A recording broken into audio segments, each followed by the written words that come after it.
Assalamualaikum warahmatullahi wabarakatuh. Kembali lagi di sini bersama saya Rizal Fardiansyah, anggota Kominfo Kajian Ekonomi Syariah. Dan di sini saya bersama dengan rekan saya, Sera Yudanawati dari Bendahara Umum HMJ Ekonomi Syariah. Nah, di sini kita akan membahas satu tema, yaitu ghosting. Nah, menurut Mbak Vera sendiri, ghosting itu apa? Ghosting menurut saya sendiri itu biasanya hubungan antara dua orang, cewek dan cowok, si pelaku dan si korban itu menjalin hubungan, dan biasanya mereka udah tertarik nih satu sama yang lain, dan mereka biasanya ada harapan. Biasanya yang penuh harapan itu si korbannya, si pelaku biasanya cuma coba-coba, kan namanya udah ghosting ya ini. Si pelaku biasanya penasaran dulu nih. Setelah penasaran, keduanya biasanya deket, tapi belum jadian. Nah, tiba-tiba di antara keduanya ini ada yang merasa tidak cocok. Tentunya si pelaku ya. Si pelaku ini nanti biasanya tiba-tiba hilang tanpa kabar, tanpa konfirmasi terlebih dahulu kenapa mereka seperti itu. Terus si korban nanti biasanya merasa tersakiti sih. Gitu, biasanya si korban itu paling sering itu cewek, kalau pelakunya biasanya cowok. Jadi menurut Mbak Vera, itu ghosting itu laki-laki dan perempuan itu dekat. Iya. Nah, yang satu punya perasaan, yang satu nggak punya. Biasanya bukan nggak punya, awal-awal itu mungkin penasaran, tapi setelah berjalan mereka itu ada yang kurang cocok atau sifat atau perilakunya kurang cocok, mungkin si pelaku ini jadi ninggalin gitu aja. Oh, jadi ghosting itu sebelum pacaran? Iya, sering terjadi sebelum pacaran sih. Kalau udah pacaran itu namanya ditinggal pas sayang-sayangnya mungkin ya. Kalau menurutku sih, kalau sebelum pacaran itu namanya bukan ghosting. Apa? Ya udah, dia nggak cocok, pergi aja. Kalau menurut kakak sendiri coba, kalau ghosting itu menurut kakak apa? Kalau ghosting itu menurutku dia udah pacaran. Jadi dia udah pacaran. Nah, habis itu salah satu orang, entah itu laki atau cewek, ada juga sih yang cewek itu ninggalin yang laki-laki tanpa kejelasan. Nah, itu yang dinamakan ghosting kalau menurutku. Malah pas pacaran ya? Ya, pas pacaran. Jadi kalau belum pacaran itu seleksi alam. Oh, seleksi alam. Oke, ya bisa sih gitu. Cuman kalau biasanya pacaran itu, kalau namanya pacaran kan mereka udah sama-sama sayang kan. Kalau mau pacaran ya mereka berdua udah sama-sama sayang. Kalau yang satu kurang cocok atau ninggalin itu namanya bukan ghosting sih, putus aja gitu karena nggak cocok. Itu sih kalau biasa itu kan ada orang yang malu kalau mau mengatakan putus. Nah, dia ghosting dulu supaya diputusin sama pasangannya. oh gitu, jadi itu persepsi cowok ya. Mungkin cowok-cowok di luar sana mungkin kayak gitu sih. Ya.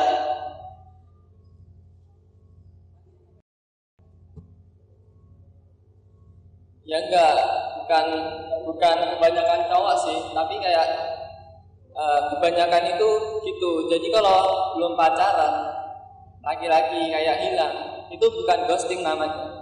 Ya, kita cuma seleksi alam. Kita itu laki-laki itu selektif dalam memilih pasangan. Jadinya kalau nggak cocok ya kita pergi gitu. Oh oke. Kan tadi bilangnya pas pacaran ya, malahan ghosting itu. Iya dong. Itu masih proses seleksi juga? Ya iyalah. Sebelum janin Oke. Sebelum janin melengkung itu kita bisa ganti-ganti pasangan. Tuh didengerin ya buat cewek-cewek, jangan pernah berharap sama namanya lelaki kalau belum ada kepastian untuk melamar ataupun menikahi. Itu catat biar nggak di ghosting. Catat. Itu alasan cowok jadi ya? Ya. Kebanyakan cowok gitu. Ya, kalau dari cewek biasanya gimana? Soalnya itu banyak kasus sih sebenarnya kayak yang ghosting itu cewek, bukan laki-lakinya. Kalau menurut aku, kenapa si cewek itu jadi pelaku ghosting ya? Biasanya si cowok memperlakukan nggak enak, ada itu sering terjadi juga. Terus ada sifat atau perilaku si cowok itu kurang apa ya, kurang baik si cewek, atau ada seseorang yang bisa membuat dia tuh ngasih kepastian terus lebih baik dari si cowoknya, itu biasanya sering terjadi. Jadi itu alasan cewek kenapa ghosting si cowok. Tapi biasanya kalau udah pacaran si cewek lebih ke ngomong dulu sih kalau mau pergi gitu sih, kalau tauku loh ya. Berarti kalau dari cewek itu ghosting itu karena pertama ada sifat cowok yang nggak baik. Nah, yang kedua dia menemukan yang lebih baik dari cowok. Iya, biasanya lebih ke kepastiannya lebih baik sih. Berarti cewek itu memang dasarnya nggak setia ya? Bukan nggak setia, realistis aja gitu loh. Kalau seumpama ya si cowok, si pacarnya ini menjanjikan bakal dinikahi tapi 3 tahun lagi, kan lebih baik nikah sama yang udah pasti gitu loh. Belum lagi 3 tahun perjalanannya masih disakitin, diselingkuhin, kan ada gitu loh. Nah ini aku mau tanya, yang poin pertama, ada perilaku cowok yang cewek itu nggak suka. Nah itu contohnya apa? Soalnya terkadang itu bagi cewek itu sesuatu yang nggak baik bagi dia, tapi bagi cowok itu biasa aja. Posesif biasanya. Padahal si cewek itu biasanya keluar itu buat ngembangin diri, biar circle-nya itu nggak itu aja. Dia bisa bergaul sama anak pembisnis lah, maksudnya teman-teman yang suka bisnis gitu, atau anak-anak organisasi gitu. Biasanya si cowok kan gampang overthinking tuh, biasanya cowok-cowok kalau yang nggak punya kerjaan nih, biasanya loh ya, itu biasanya overthinking terus posesif jadinya. Si cewek kan nggak suka jadi gitu kakak itu. Terus si cewek ya bikin pergi aja sih. Coba kamu mau ngembangin diri tapi dilarang-larang, coba. Selain posesif, mungkin ada yang lain. Kasar. Nah, itu sepengalaman Mbak, itu pernah dikasarin sampai mana? Aku nggak pernah dikasarin fisik sih, cuma kata-kata aja, nggak enak gitu. Terus biasanya tuh yang paling nggak enak tuh dituduh gini. Padahal kita kan keluar itu sama temen-temen cewek, dan itu tuh buat ngembangin diri, emang ada kepentingan. Tapi si cowok tuh nggak percaya, Allah paling sama cowok-cowok, Allah paling berpesona gitu, paling nggak suka tuh kayak gitu. Nah ini tadi kan kita sudah membahas persepsi ghosting dari sisi cewek maupun cowok. Nah sekarang saya mau tanya, itu sebenarnya Mbaknya itu pengalaman di ghosting ada atau tidak? Kalau saya rasa saya nggak pernah di ghosting atau mengghosting. Saya merasanya seperti itu, tapi nggak tahu ya kalau di luar sana. Kalau Masnya sendiri tahu mengghosting mungkin? Saya pacaran aja belum pernah Mbak. Berarti nggak pernah, kita sama-sama sepakat nggak pernah di ghosting sama ghosting ya? Oke. Iya. Cuman ada beberapa cerita sih dari teman-teman. Itu ada yang dideketin sama cowok. Ini bukan pacaran ya? Oh, ini kita studi kasus ini. Iya, studi kasus. Ya. Dari teman-teman itu kebanyakannya tuh si cowok ya ini biasanya pelakunya itu. Dia tuh biasanya kan kayak kata nih Mas Rizal tadi ya. Kalau cowok itu seleksi alam. Ya, Jadi seleksi alam gitu. Iya. Cowok-cowok itu biasanya deketin tuh nggak satu cewek, tapi beberapa cewek. Bahkan bisa 3, lebih dari 3, itu banyak sekali. Dan mungkin si cewek biasanya itu udah berharap. Ada juga sih cewek yang pinter, dia tuh kalau dideketin ya udah sebatas deket temen aja, tapi nggak bawa perasaan. Tapi ada nih cewek yang sampai bawa perasaan. Terus nanti pas mereka si cowok ini nanti udah milih salah satu cewek, kan yang lainnya kan ditinggalin. Nah biasanya sering terjadi sih itu. Jadi buat cewek-cewek kalau dideketin cowok tapi belum ada kepastian, jangan dulu baper ya, soalnya nanti konsepnya nanti di ghosting jadinya. Itu bukan ghosting Mbak, jadi emang biasanya seleksi alam. Oke, seleksi alam namanya. Nah biasanya itu emang cowok kan deketin satu cewek nih, misal. Nah itu biasanya itu ragu, ini mau sama aku atau enggak. Nah daripada yang ini nggak dapet, nah kita deketin yang lainnya dulu. Oh gitu. Untuk cadangan. Oh cadangan, tuh dengerin cadangan ya. Untuk cadangan. Nah nanti kalau yang ini ditolak kan masih ada satu. Nah itu semua adalah proses seleksi alam. Nah pas deketinnya nyeleksinya itu tahapnya apa aja kak? Kok sampai biasanya cewek itu sampai sakit hati? Kalau menurut kakak gimana? Biasanya tuh cewek sakit hati itu yang tadi kata Mbak Vera, dia baru dideketin, baru diperhatiin dikit, udah baper. Oh gitu. Itu biasanya yang buat sakit hati. Padahal kan kita kadang tanya-tanya itu emang care sama teman, bukannya punya perasaan lebih. Tapi kan awalnya deketin kak, niatnya kan deketin buat jadi pasangan. Ya, tapi ya gimana ya?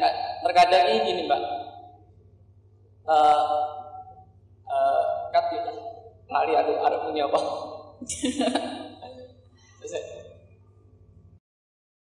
Nah, terkadang itu misalnya ada sih yang kayak katanya Mbak Vita. Ada cowok yang deketin 3 cewek langsung. Dia niatnya mau deketin yang satu, tapi yang dua buat cadangan. Nah, tapi ini dikit sekali cowok yang kayak gini. Ya nggak banyak sih. Nah, biasanya itu kalau dari aku ya, mungkin emang yang salah si cowok. Kenapa kok deketin yang langsung 3-3-nya, nggak satu-satu? Ya emang pertama karena dia takut, misalnya ini nggak kecantol, atau dia yang ini nggak mau, kan masih ada cadangan 2.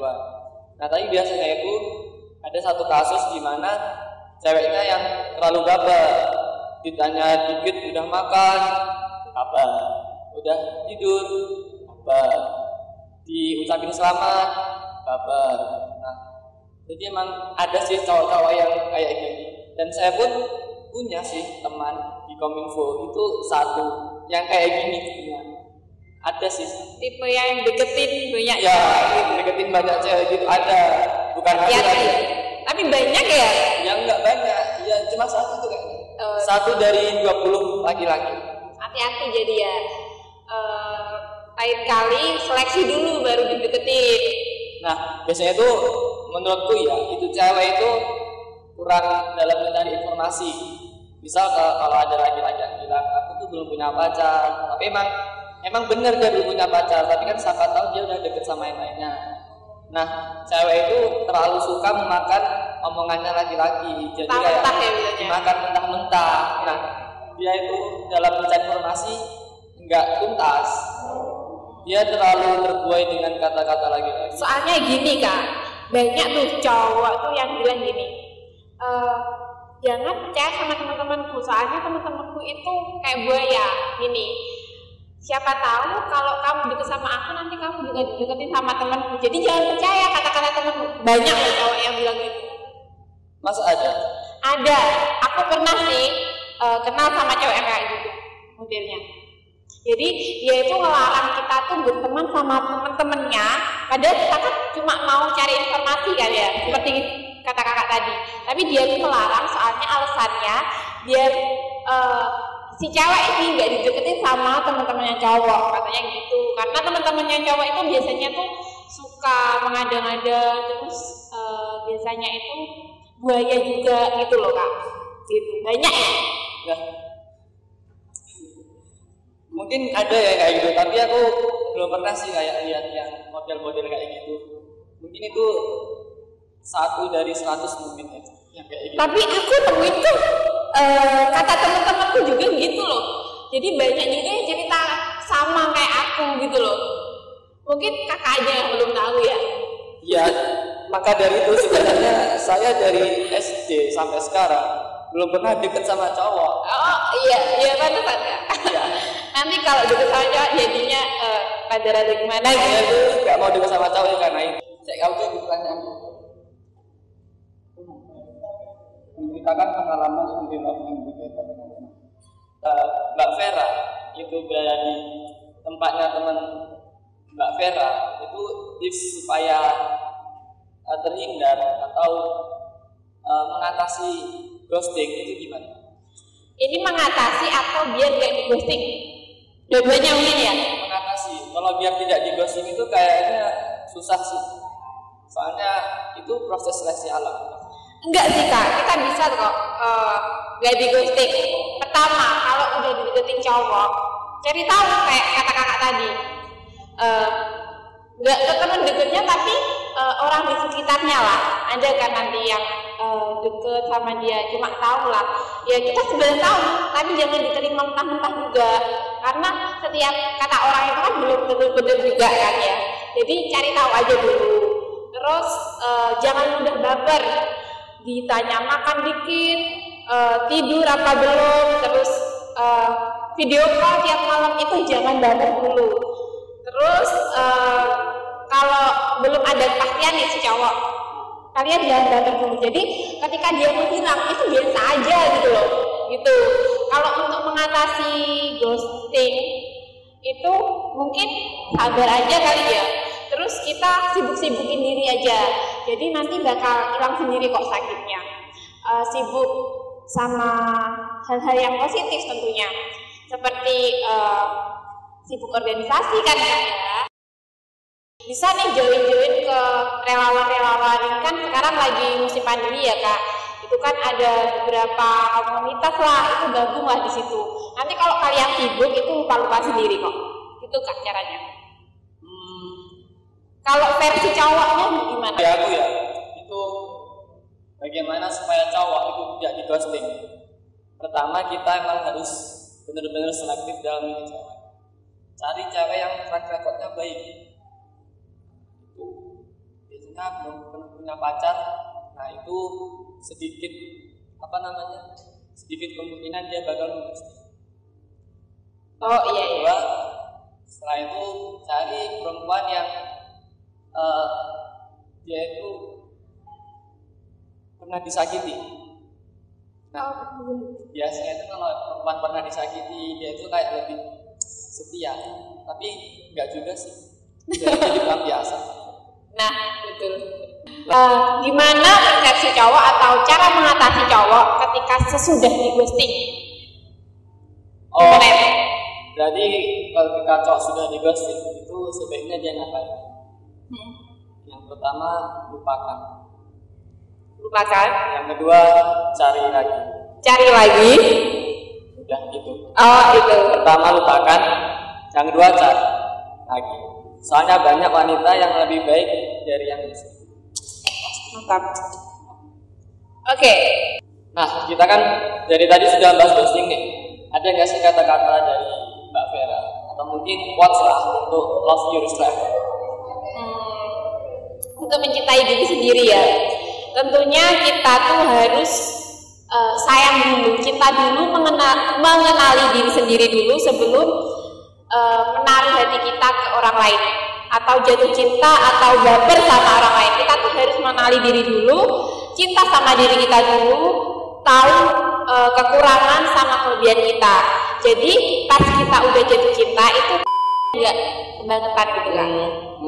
Gitu biasanya tuh ini yang paling penting, tetap jaga kewarasan ketika jatuh cinta, karena itu biasanya orang jatuh cinta itu nggak waras Kak. Digoblok-goblokin sama sahabatnya sendiri tuh dia nggak ngeh gitu loh, tapi kalau udah putus dia baru ngeh gitu. Harus tetap jaga kewarasan. Itu biasanya cerita sih sama orang terdekat dan dipercaya gitu. Kalau menurut Kakak? Kalau dari aku sih, bagaimana cara mencintai diri sendiri itu kayak lebih ya lakukan hal-hal yang membuatmu bahagia. Kalau dari pasangan kita memang kebanyakan buat kita sakit hati. Nah, kita kan dari tadi udah bahas nih apa itu ghosting dan studi kasus juga ya mengenai pengalaman teman-teman Mbak Vera yang pernah di ghosting. Nah, sekarang saya mau tanya, ada nggak sih kayak saran dari Mbak Vera buat bagaimana cara kita mencintai diri kita sendiri atau love yourself? Nah itu dari Mbak Vera gitu. Oke, kalau dari aku sendiri ya, cara kita mencintai diri sendiri itu pertama itu kenali diri sendiri dulu, terus kenali dari sisi positif kita, terus negatif kita, terus buat kita bahagia dulu sebelum membahagiakan orang lain. Tentunya kita kalau mau relationship kan kita kan harus membahagiakan sesama membahagiakan, saling ya. Kata saling itu harus selalu ada. Jadi kita itu sebelum saling mencintai atau saling membahagiakan itu cintai dan hargai, terus bahagiakan diri sendiri dulu. Mulai dari orang-orang terdekat, baru ke pasangan, gitu sih kalau aku. Terus kalau kalian udah relationship sih nih, itu pastikan kalian itu bahagia. Kalau udah bahagia itu namanya nanti kalian tertekan dan nggak jadi diri sendiri sih kalau kita tertekan. Jadi harus bahagia lah. Kalau nggak bahagia ya gitu. Terus saran buat kalian di luar sana yang masih jomblo nih atau baru aja di ghosting, itu mulailah dari hal-hal positif dulu untuk melupakan dia. Lakukan hal-hal positif, terus produktif sama diri sendiri, kayak melakukan kegiatan-kegiatan di rumah atau di luar untuk cara melupakannya. Terus biar nggak kesepian. Biasanya kalau orang kesepian itu biasanya dideketin cowok nih, gampang banget gitu sih Kak. Kalau menurut Kakak gimana? Kalau dari aku sih tips supaya cara menilai diri sendiri, nah itu sama kayak Mbak Vera. Dalam arti kalau kita sedang menjalin hubungan sama pasangan kita, nah itu kita harus saling membahagiakan. Sama juga saling, kata saling itu laki-laki membahagiakan yang perempuan dan yang perempuan bagian yang laki-laki. Hindari toxic relationship.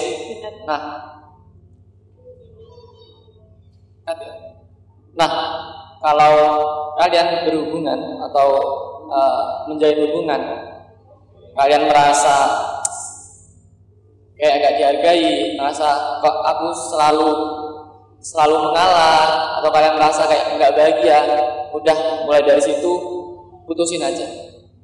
Itu lebih baik daripada kalian yang menderita. Itu sih kalau dari aku. Tapi biasanya orang-orang seperti itu kalau udah jatuh cinta itu nggak terasa. Emang dia nggak bahagia, tapi tuh biasanya sayang lah gitu. Maksudnya sayang kalau putus, sayang kalau nggak sama dia gitu. Biasanya untuk menjaga kewarasan itu kita tuh harus cerita sama orang-orang terdekat kita yang kita percaya, biar kita tuh dapat masukan dari orang lain. Sehat nggak sih hubungan kita sama pasangan kita gitu sih. Itu yang masih pacaran ya. Kalau yang namanya rumah tangga itu beda lagi gitu. Nah itu tadi yang mau saya garis bawahi. Itu juga kita harus hati-hati dalam menceritakan masalah kita ke orang lain. Sekarang banyak CF yang berkhianat di belakang. Betul banget tuh. Ternyata kita cerita ke dia supaya masalah kita selesai. Ternyata ya yang nyelesain teman dekat kita sendiri. Dengan cara apa? Ditikung. Nah itu hati-hati. Jadi harus yang dapat dipercaya. Kalau nggak punya teman, bolehlah ke ibu atau kakak, adik, itu boleh sih. Gitu sih. Nah mungkin itu saja yang bisa kita bahas di sore hari ini. Untuk penutup, silakan Mbak Vera buat satu quote atau closing statement ke kamera. Oke, buat teman-teman di luar sana, tetap bahagia ya. Terus kenali diri sendiri sebelum mengenali orang lain, atau cintai diri sendiri sebelum mencintai orang lain. Hargai orang lain dan lebih hargai diri sendiri. Jadi ketika kalian bahagia, kalian bisa membahagiakan orang lain. Itu. Terima kasih, saya Sila Julianawati. Saya kembalikan ke Mas Rizal. Terima kasih, saya Rizal Fardiansyah. Sampai jumpa di podcast selanjutnya.